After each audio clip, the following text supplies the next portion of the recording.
Boa noite, Raquel, boa noite, Vanessa. Vamos entrando. Estou aqui digitando o título, a gente já vai começar, que o título aqui é um pouquinho grande. Já vai começar a live. Vamos entrando. Oh,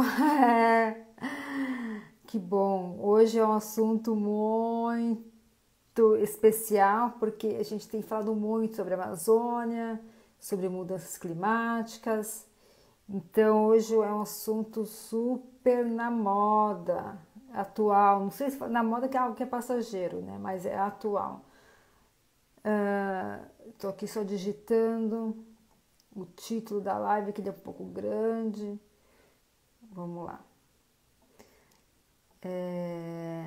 Boa noite, Laine. Daqui a pouco já te chamo aqui.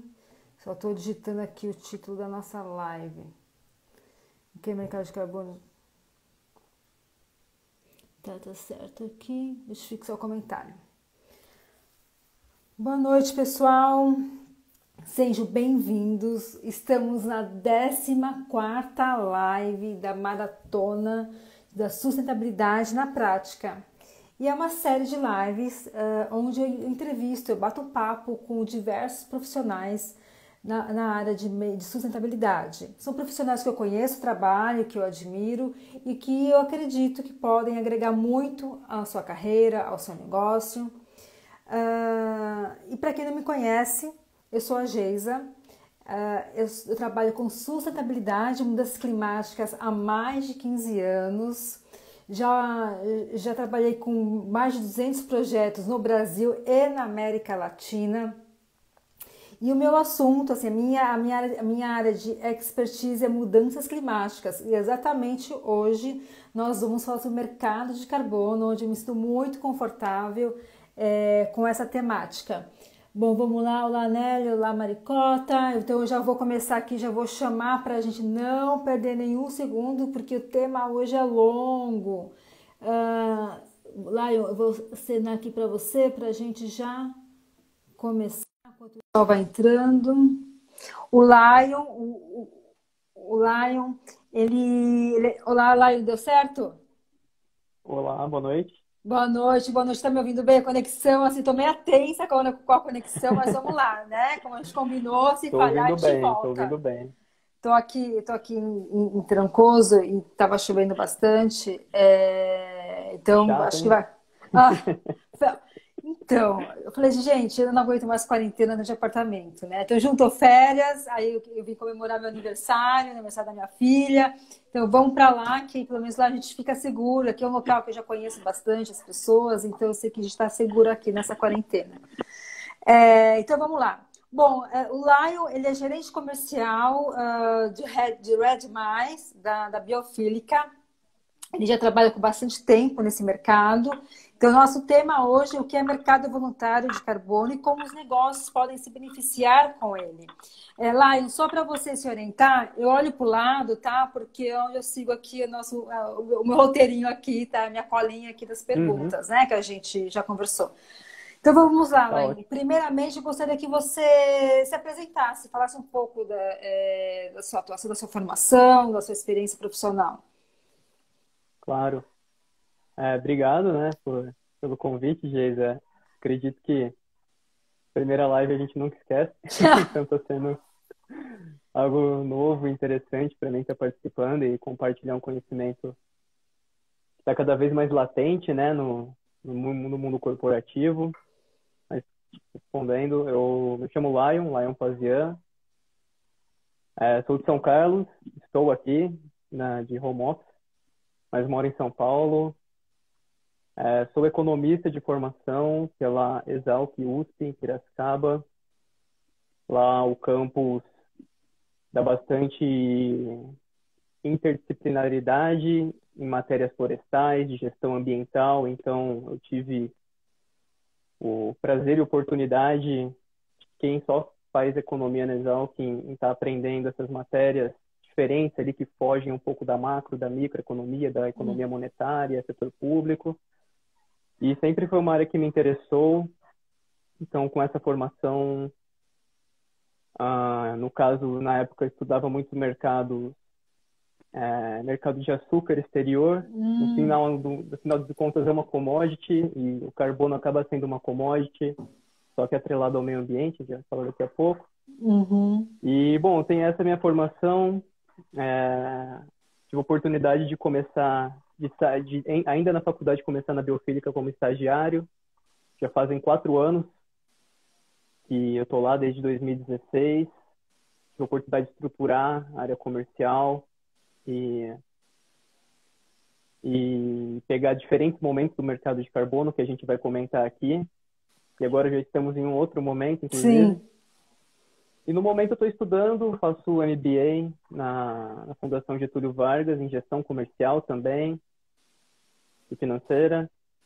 E muitos estudos e muitas leituras sobre a Amazônia, sobre floresta, sobre sustentabilidade, soluções ambientais corporativas do âmbito pessoal e profissional. Então, minha carreira não é tão grande assim ainda, mas bom que eu encontrei um nicho que me deu bastante oportunidade de me especializar e estou bem contente.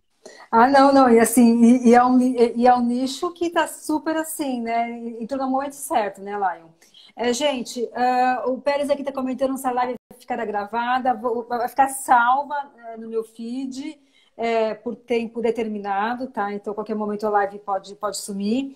E aí eu aproveito para convidá-los a compartilhar essa live, chamar mais amigos, enfim, com certeza o assunto de hoje é muito interessante e é o que está voltando, né? Como o Laio disse, novamente está ressurgindo, porque o mercado de carbono ele começou lá em 2000, assim, basicamente, né? Em 2005, aí depois em 2012 teve aí essa transição e hoje, por conta de todo um cenário X, que não vamos entrar nesse momento agora, né? Nesse momento está retornando, né? E aí, aproveitando, o que é o mercado de carbono voluntário? Bom, como o próprio nome diz, ele é um mercado descentralizado dos mercados de carbono tradicionais, como o primeiro maior mercado, que é o mercado europeu, de redução de emissões, ou o mercado da costa leste americana. Agora temos da Califórnia desde 2014, se não me engano.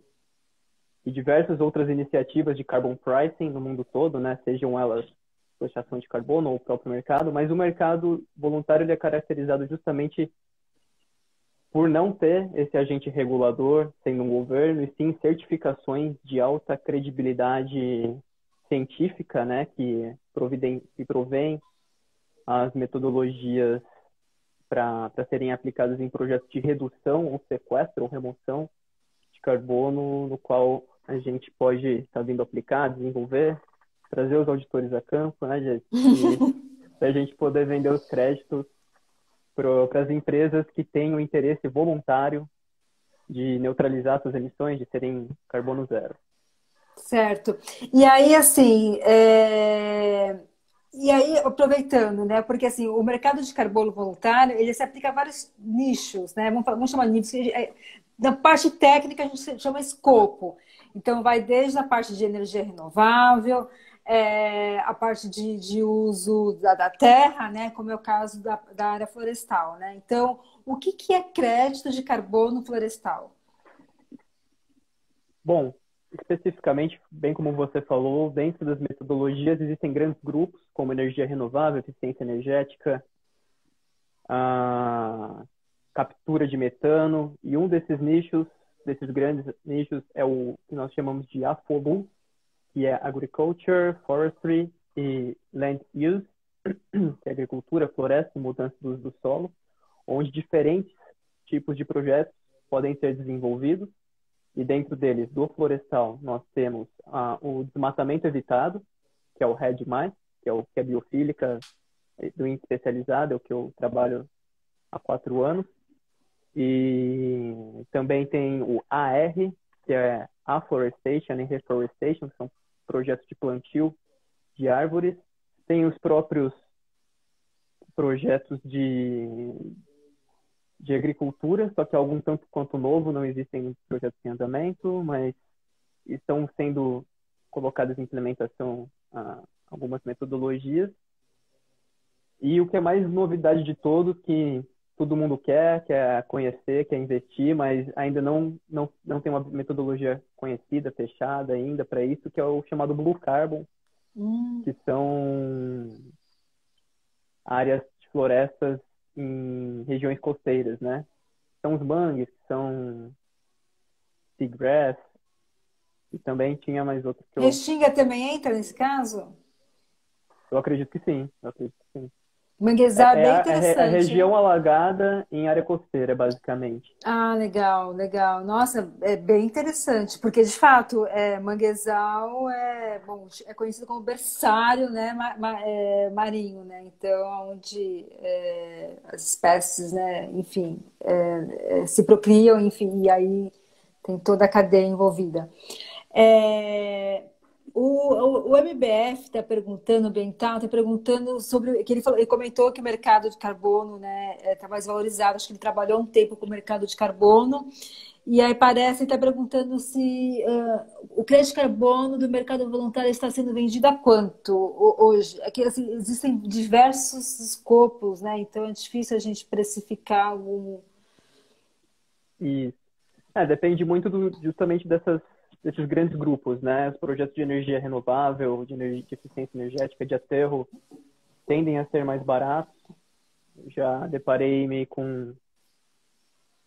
com preços de 50 centavos de dólar até $2, enquanto que para projetos florestais os preços podem ir de 2,50 a 6, $7, dependendo do qual tipo de projeto. Eu acredito que a gente vai entrar nessa discussão nas próximas perguntas, Uhum. mas justamente pelo mercado ser voluntário, existe uma descomoditização assim, do crédito, né? As empresas elas procuram um storytelling, os co-benefícios, e muitas delas estão abertas a justamente estarem pagando um preço mais interessante comparado com outros créditos que são vendidos mais num esquema commodity, né? Então o preço ele Sim. varia bastante por tecnologia, né? O que tem acontecido no mercado regulado, por exemplo, principalmente a questão de crédito de carbono proveniente de aterro sanitário, onde, né, você tem aí um maior peso. O Banco Mundial, por exemplo, e outros bancos têm abrido leilão. Então, para quem tiver interesse, acompanhe, né, os leilões, eles pagam um valor melhor no valor do crédito. Mas aí, no caso, no âmbito do Uhum. MDL, né, não Isso. no voluntário. Eu não sei, O próprio governo da Alemanha abriu um grande edital. O governo da Alemanha quer ser carbono neutro com o MDL. Acho que eles abriram no mês passado um edital e eles propunham pagar um preço acima do que o mercado voluntário está pagando. Então, existem algumas iniciativas paralelas sim, de sim, para querendo movimentar, né? Eu acho que é a questão movimentar. E movimentar. E está movimentando, né? Assim, eu trabalho mais na parte operacional da coisa, né? Na parte de auditorias, eu vejo que, assim, para minha surpresa, tá tendo uma procura, né, Lion? uhum, Mas daqui a pouco a gente entra nesse assunto. E aí, assim, lá onde eu trabalho, né, trabalho como gerente na área de mudanças climáticas, né, de uma multinacional, e lá eu recebo muita ligação da seguinte pergunta. Ai, Geisa, eu tenho aqui uma plantação, assim, bem assim mesmo, uma plantação sim, eu de sei como é. laranja, né? Eu posso ter Uhum. crédito de carbono, né, florestal por conta do crédito, por conta de uma plantação ou uma pequena área de eucalipto? Como que é essa questão de quem pode se beneficiar com os créditos de carbono? Certo.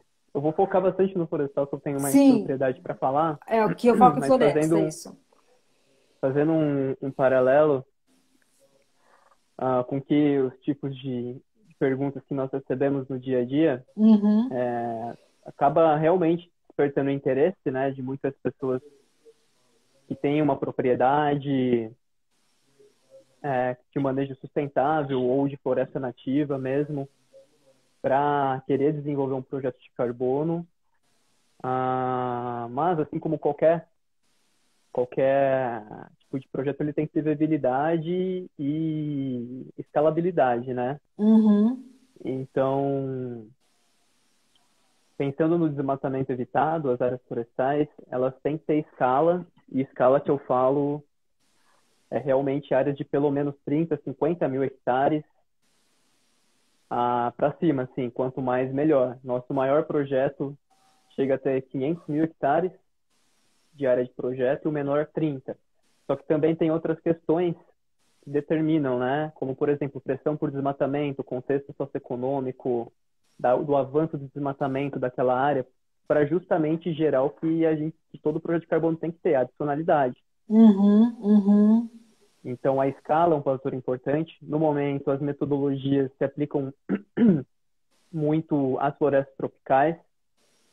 Então, pensando no quesito escala, é difícil você ter uma floresta de Mata Atlântica que chega a 30, 50 mil hectares, né? Uhum. Toda a realidade que ela é hoje em dia. E também existe, por exemplo, a Lei de Proteção Mata Atlântica, que é uma lei muito antiga, que penaliza quem desmata, e a certificação ela olha para quando existem alguns mecanismos legais de enforcement e vê, olha, o carbono não é necessário para para remunerar essa área.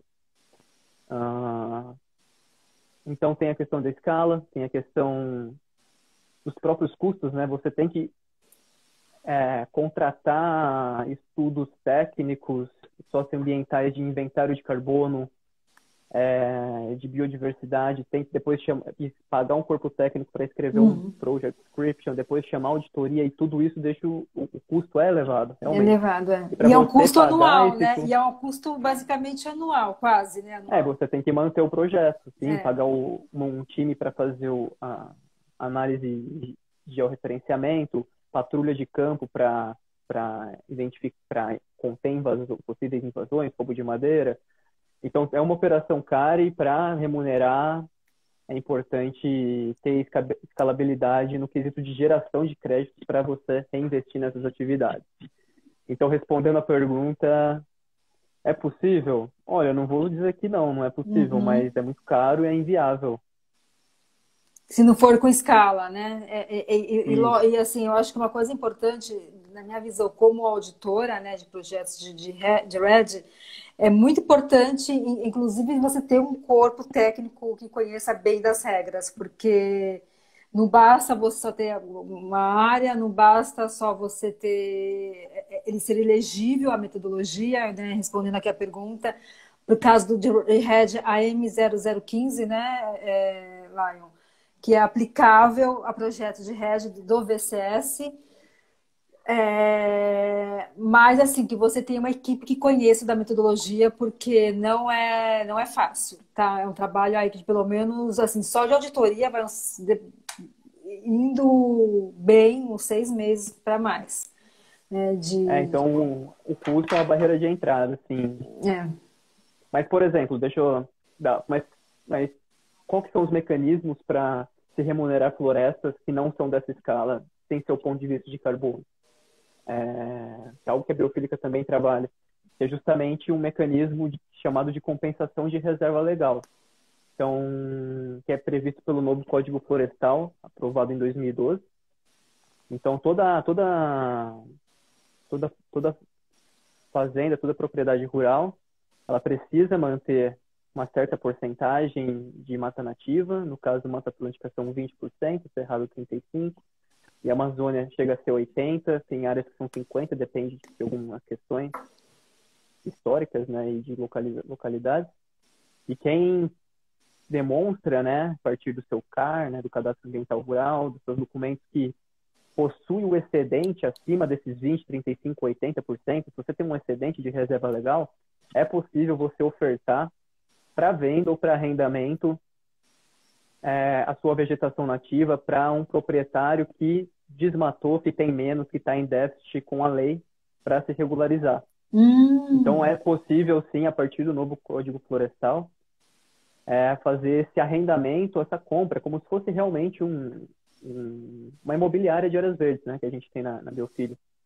Então, se você é deficitário, precisa se regularizar, Você pode procurar a gente vai dar uma área diligenciada, comprovada, legal, passar para o seu nome ou fazer um contrato de arrendamento para que quem tem um excedente quem geralmente vai procurar vocês, talvez, né, e procura a gente, eles têm um excedente de uma mata nativa e eles podem sim remunerar pelo mecanismo da compensação de ser reserva legal.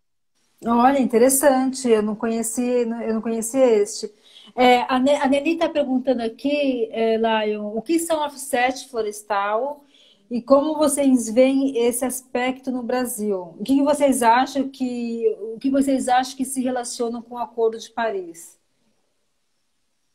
O offset nada mais é que o crédito de carbono, ele chama offset porque é onde você compensa fora da sua cadeia. Então, uma empresa tem uma indústria em São Paulo, no Rio de Janeiro, qualquer lugar, eles estão emitindo aqui, e o offset é justamente a compensação fora dessa operação que você pode estar fazendo.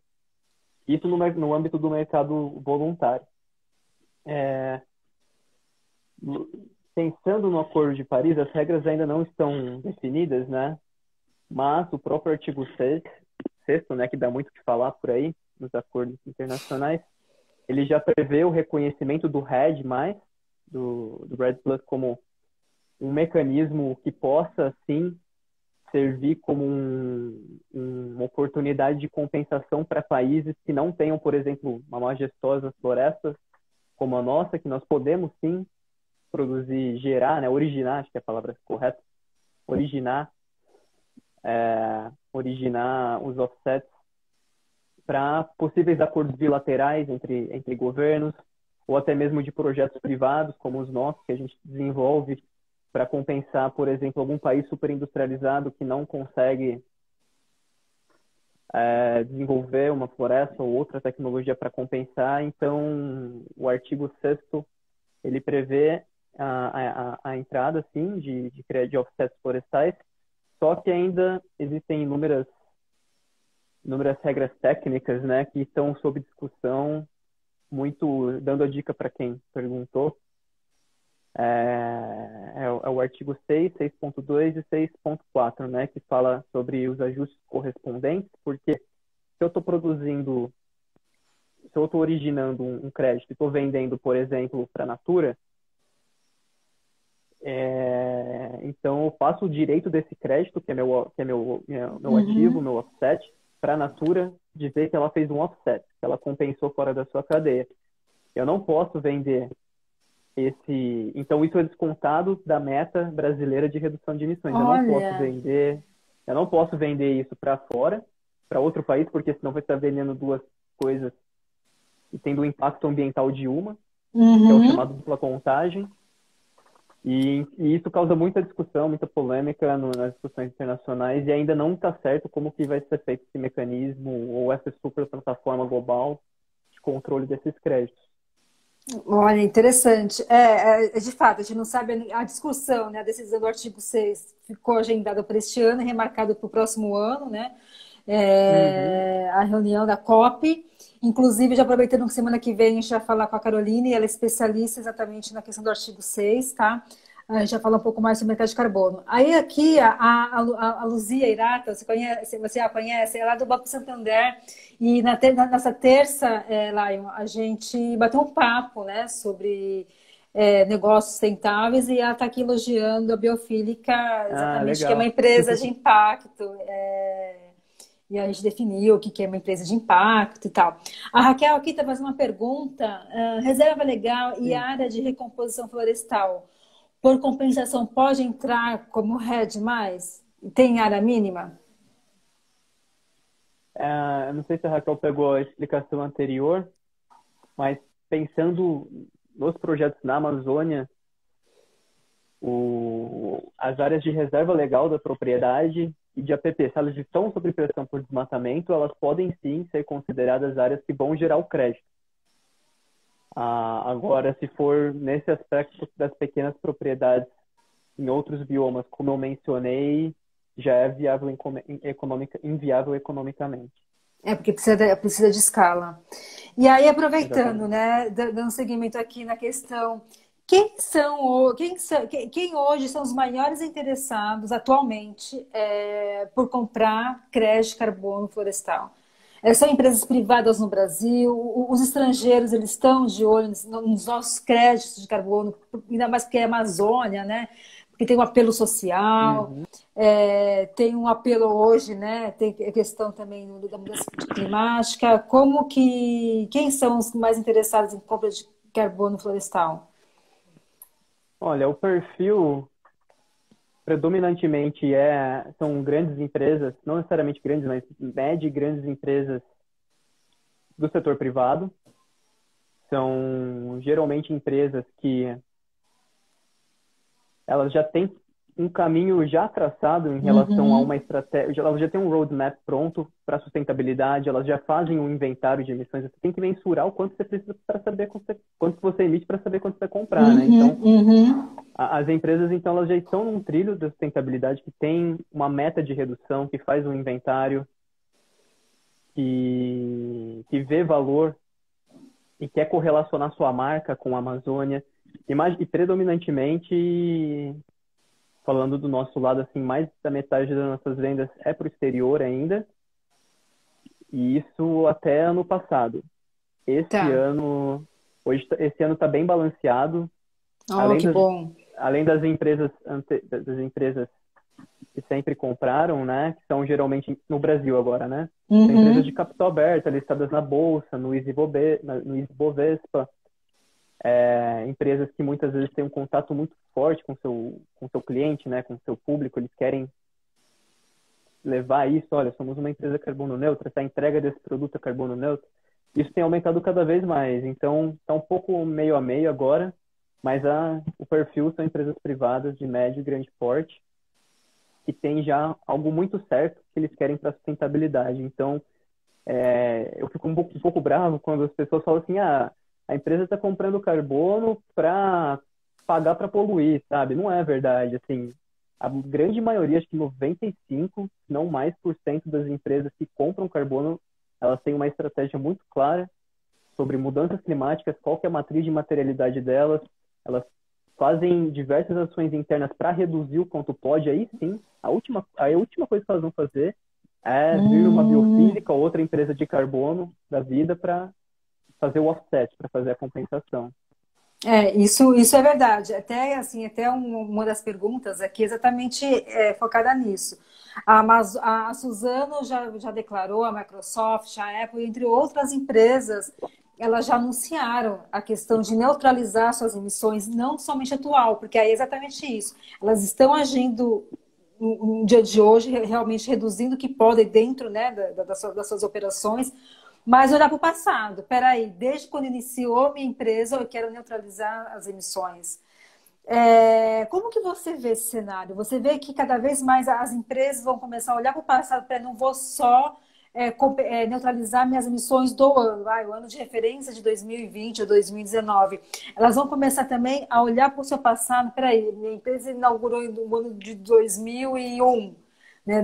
A partir de então, vou começar a neutralizar todas as minhas emissões. Você vê essa tendência? Olha, eu vejo essa tendência em empresas que já eram líderes, que já eram carbono neutro antes de ser a moda que está sendo agora, como a Hum, Microsoft, que é carbono neutro desde 2012. Vou pegar o exemplo delas porque eu estava lendo essa semana sobre. Eles já são carbono neutro desde 2012, as operações. O que é ser uhum, carbono neutro? Então, é justamente comprar esses créditos, apoiar esses projetos que têm um offset, que tem um projeto que evitou uma emissão ou removeu aquela emissão, e você vai nesse projeto, nesse desenvolvedor de projetos, como a Biofílica, compra e você compensa a emissão. Eles já faziam isso. O que eles estão propondo agora, do Carbon Negative, do Net Zero, que estão falando muito, que é, de fato, você remover o carbono da atmosfera das suas operações presentes e passadas. uhum, Isso que uhum. você perguntou, se veio para ficar, mas eu vejo isso acontecendo com essas grandes empresas trilionárias de tecnologia ou empresas super líderes que já têm um passado muito forte de sustentabilidade. O que eu vejo, de fato, que veio para ficar e está crescendo é a neutralização de emissões. É o offset, é ter carbono zero.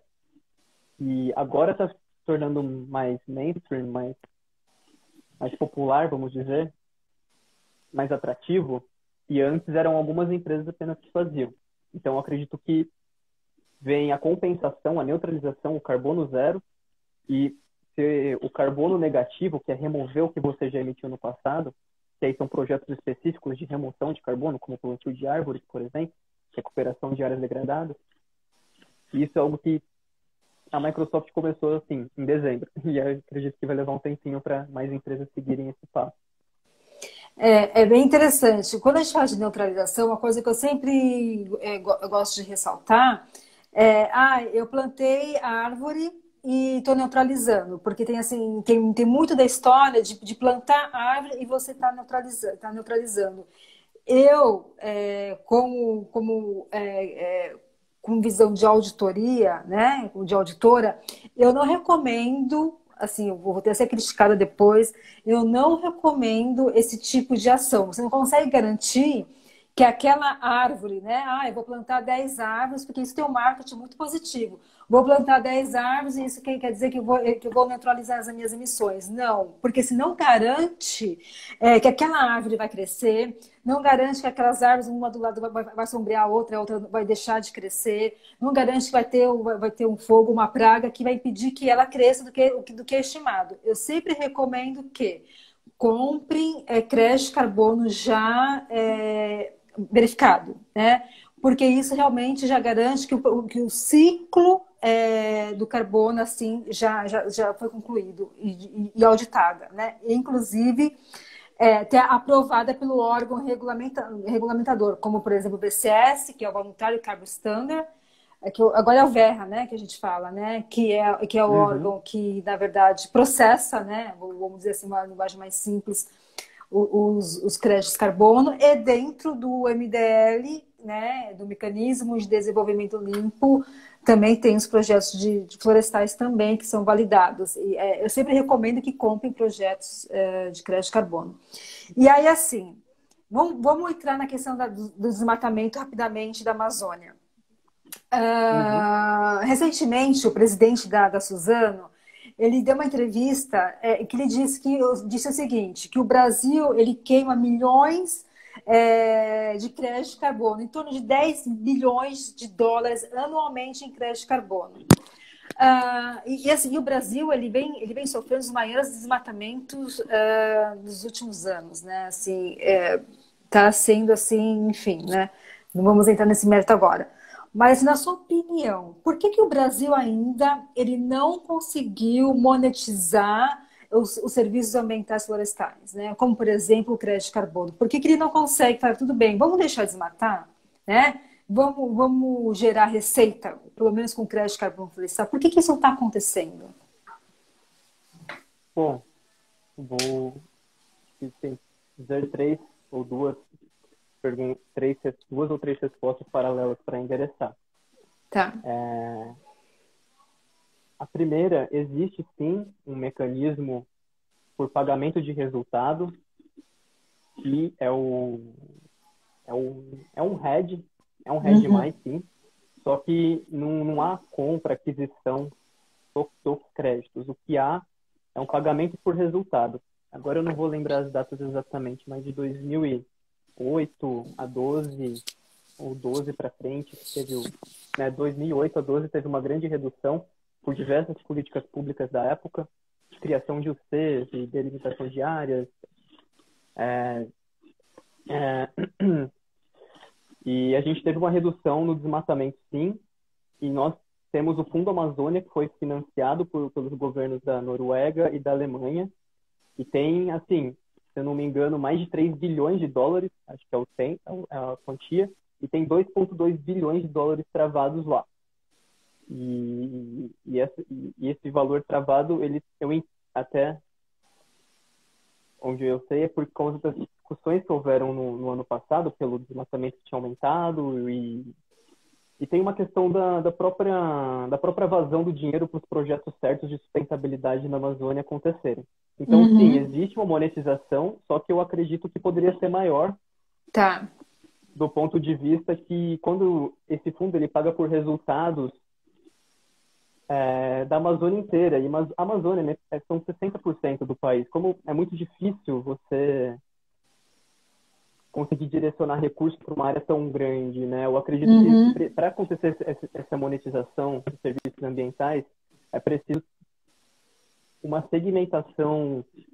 Olha, unidade de conservação, que é uma modalidade de floresta.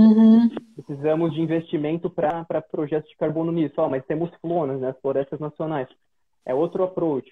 Temos terras indígenas.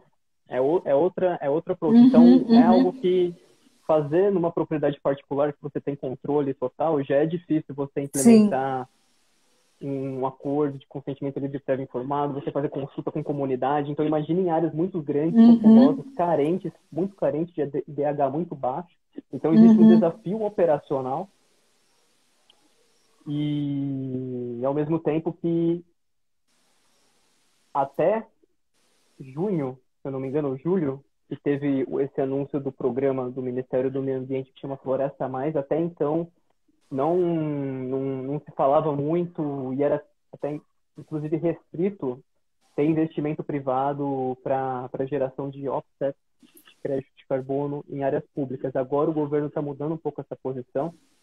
Do ponto de vista de mercado, isso é muito interessante, porque é como você consegue trazer financiamento privado para áreas que tem muito pouco recurso ou recurso nenhum, só vê pela situação fiscal do país, pelos cortes. Então, todos os setores, não só o ambiental, têm sofrido, e existe um interesse privado muito grande em aportar recursos nessas áreas públicas e privadas para a geração desses créditos e comercialização. Então, primeiro, por que não foi? Existe não só o arranjo institucional que está caminhando e leva tempo mesmo, qualquer avanço do ponto de vista ambiental, você sabe que tem muita discussão, tem que checar com todas as partes, sociedade, povos tradicionais, próprio governo, interesse econômico nisso.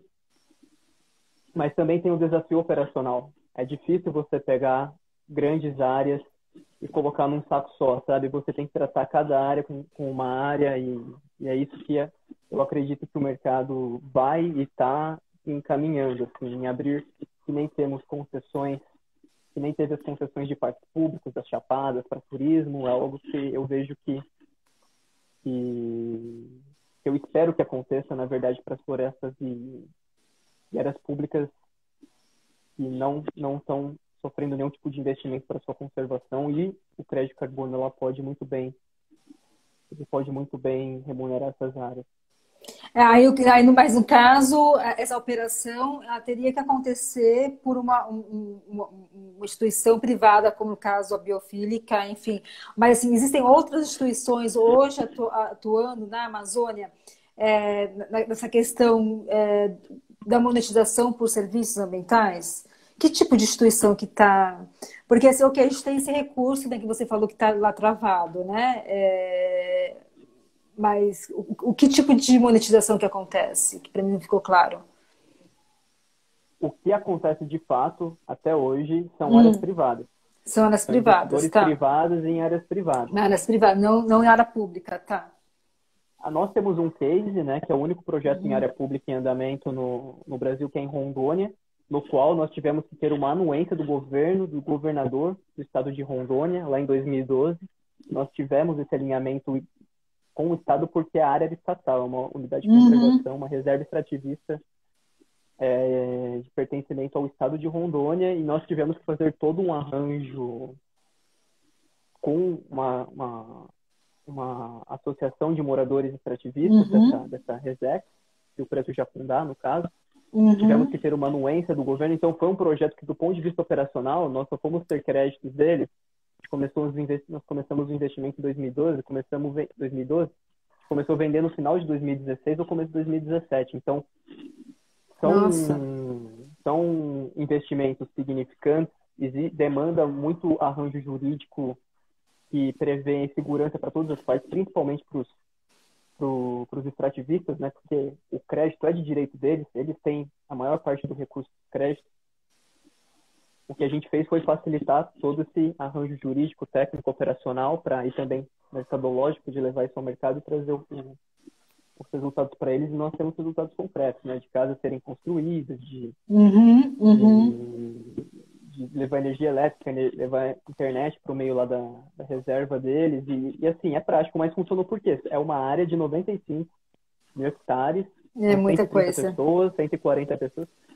Mas não é, na verdade, porque nós temos FLO nas unidades de conservação de meio milhão de hectares, 400, Uhum, 700 mil hectares. Então, uhum. imagina o desafio. Que a gente, Sim. no nosso caso, a gente levou 4 anos para gerir, construir um projeto Uhum. ali do zero, numa área de 95. Existe um desafio um pouco maior de como que você vai proteger essa área, como que faz uma logística para evitar que os grileiros, a atividade ilegal aconteça naquela área. Então, há o Uhum. desafio operacional e também do rearranjo jurídico da coisa.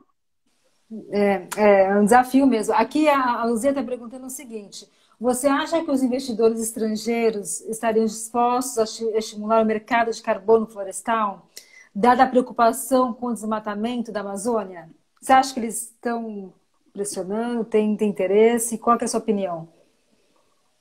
Olha, eu acredito que sim, e é algo que a gente já está vendo Uhum, com essas empresas que você citou, Microsoft, Apple. Aqui uhum, elas especificamente, elas estão com outro approach metodológico, mas uhum, tem muitas empresas querendo chegar nessa missão zero, e, e as empresas têm uma pegada de carbono muito grande. Só você pegar, por exemplo, o próprio... acho que um exemplo prático é a empresa chama Eni, que é uma petroleira italiana, se eu não me engano. a Anne, Eles tá, compraram... tá. Eni, desculpa. Isso. Eles compraram um projeto inteiro na África, por exemplo. Então, Olha, isso a gente olha, isso poderia ser feito muito bem aqui. Ou, por exemplo, se eu não olha. também teve a Gucci, que é vestuário, né? De Aham. luxo e tudo mais. Isso aqui só fazendo um parênteses, não sei se as pessoas sabem, mas a empresa a indústria que mais polui no mundo depois de óleo e gás é a de vestuário, é a Textil. Não sei se as pessoas sabiam Olha, disso. Então, por isso que muitas grandes marcas da moda, eles têm uma pegada de sustentabilidade forte. Mas a Gucci também, eles apoiaram um projeto na Indonésia, se não me engano, e compraram, eu não lembro de cabeça agora, mas bons milhares de toneladas de hum, projetos de RED. E eu acredito que essas empresas têm interesse no Brasil, sim, e muito numa perspectiva de não vir para fazer pouco, fazer bastante. olha que legal. Então, assim, a gente pode ter esperança, né, Lion? Que, assim, Uhum. a gente não precisa depender somente da ação governamental, né? Mas tem muita gente, como vocês, por exemplo, contribuindo para a manutenção da Amazônia, né? E aí aqui a gente tem mais uma perguntinha: o que acontecerá com as empresas que podem, mas ainda não manifestaram a sua responsabilidade sustentável? Você acredita, assim, aproveitando, né, até essa pergunta, porque hoje a gente está falando de grandes corporações, né? A Gucci, a Eni, né? Que é uma das maiores petrolíferas do mundo, mas pequenas, uma empresa MEI, uma pequena empresa, elas também podem estar se beneficiando, né? Neutralizando suas emissões com crédito florestal? Sim, com certeza. Eu acredito que respondendo a pergunta do colega ali, que desculpa, esqueci o É nome, é o Bravo Da Bravo, Pintura. isso. É, quem não se manifestar, eu acredito que o impacto vai estar em vender menos, né? Porque eu acredito que consumo consciente, os consumidores, as pessoas estão cada vez mais atentas às marcas e às empresas que tomam essas iniciativas, né? Então, eu acredito que elas têm chance de vender menos. Elas não vão ser penalizadas na lei, por não compensar as emissões, tanto porque os mercados regulados, eles regulam empresas com uma pegada de carbono muito grande, assim, mineradoras, óleo e gás, Uhum. construção, energia elétrica. Então, a pequena e média empresa, ela pode se beneficiar, mas se beneficiar do ponto de vista de marca, de atrair, movimentar seus próprios clientes, de engajar, né? Como, por exemplo, eu gosto muito do caso, do case que a gente tem com a Renner, né? Que eles são carbono neutro há alguns anos já conosco, porque eles são uma empresa que estão no Rio Grande do Sul, eles têm uma pegada de carbono pequena perto dessas grandes Uhum. empresas, e eles têm presença nacional, mas a pergunta deles é, nossa, a Amazônia é algo que nos motiva, é algo que a gente, nem se a gente quisesse produzir algo, a gente consegue relacionar a nossa marca com isso. Então, o que a gente pode fazer? A gente pode, então, compensar nossas emissões com um projeto de carbono na Amazônia. Eles fazem isso Uhum. muito bem, fazem uma comunicação disso. Agora, do ponto de vista das pequenas e médias empresas, elas podem fazer isso também. Eu acho que a parte de compensar e ter um selo, ter um certificado, eu acho que é a parte mais fácil, na verdade. A parte difícil é Sim. realmente você fazer um cálculo, um inventário apurado das emissões da empresa, né? Porque é um pouco chatinho, né? Que é difícil, mas dá trabalho você calcular sua pegada de carbono, né? Dá. Eu acho que o maior desafio está nisso e não em ser carbono neutro, mas qualquer pessoa, inclusive, pode procurar, tem diversos sites na internet. A nossa calculadora tá no forno, está saindo em breve, a gente vai Que anunciar ótimo. para Que pessoa ótimo. física e pequenas empresas. Mas hoje em dia tem tantos sites internacionais como no próprio Brasil mesmo, com calculadora, que pequenas e médias empresas podem ser carbono neutro, sim. Inclusive assim, até pessoa física também, né? Existem algumas ferramentas hoje em dia que você também permite você também neutralizar até a pegada pessoa física, enfim. O Tem bastante. cuidado é sempre em cima da certificação, né? Sim. É isso Eu já vi que calculadora que, por exemplo, diz o negócio que você falou de plantar árvore. Plantou árvore, eu não estou duvidando que a pessoa, que a empresa lá, a é, organização não está plantando uma árvore, eles estão, possivelmente. sim, Só que a certificação é o que vai garantir que, acho que a média de emissão per capita no brasileiro, acho que é 7 ou 8 toneladas. Então, pegando essa exatamente. média, se você comprar 8 toneladas, tem que comprar uma tonelada certificada, seja ela do Verra, do Gold Standard ou da própria ONU, né? Sim, Isso sim, que sim, importa. exatamente. Eu também não duvido que o plantio aconteça, mas me garante que o que vai sequestrar é aquela porcentagem, né? Por isso eu concordo, ratifico mais uma vez. Compre carbono, sempre pergunte, compre carbono certificado, né? Porque já passou por um Isso. processo de auditoria e não é só de uma, né? Auditoria, pelo menos também tem um outro olhar aí no caso do Verra, né, para o mercado voluntário, tem Gold Standard, tem o MDL, tem vários mercados aí que ajudam a regulamentar aí essa questão dos créditos. A Maricota Uhum. vai fazer uma pergunta aqui. As empresas públicas de saneamento poderiam vislumbrar esse nicho para captar recursos e compensar suas emissões de gás de efeito estufa decorrente do tratamento de esgoto? Esse daí é uma pergunta bem interessante. Eu não me lembro, mas acho que existe metodologia sim, tá, Maricota, para tratamento de esgoto. Mas aí tem uma outra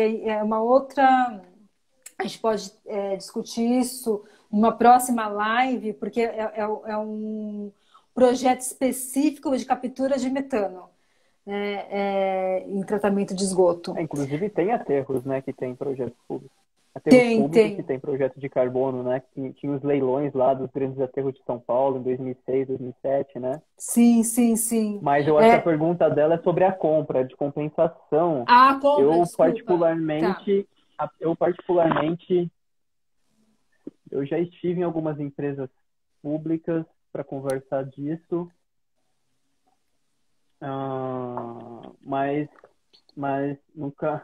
nunca aconteceu de ir para frente assim o projeto. Quem já comprou da gente foi o Sebrae, né? Que não é público, mas é privado também, né? Sim, Mas sim. organização pública É nunca um vi abrir pouco um mais. edital, alguma coisa para compensar a emissão, não. Mas é uma coisa a se vislumbrar mesmo, Maricota. É bem, bem interessante. E aí, assim, a gente está aqui nos 10 minutinhos finais. Para quem quiser, né, entrar nesse mercado de carbono, quais dicas, pelo menos umas 3 dicas que você pode compartilhar aqui para quem quiser entrar nesse mercado de carbono? Certo? Eu acredito que a primeira é a informação, porque, bom, para qualquer mercado que você entre, para qualquer empresa que você trabalha, você tem que saber muito bem o Uhum, que ela está fazendo e o que ela está produzindo. Só que para carbono não é rocket science, não é uma coisa impossível, mas você precisa entender muito bem como que funciona todo o ciclo de um projeto e é um tanto quanto abstrato. O que é crédito de carbono?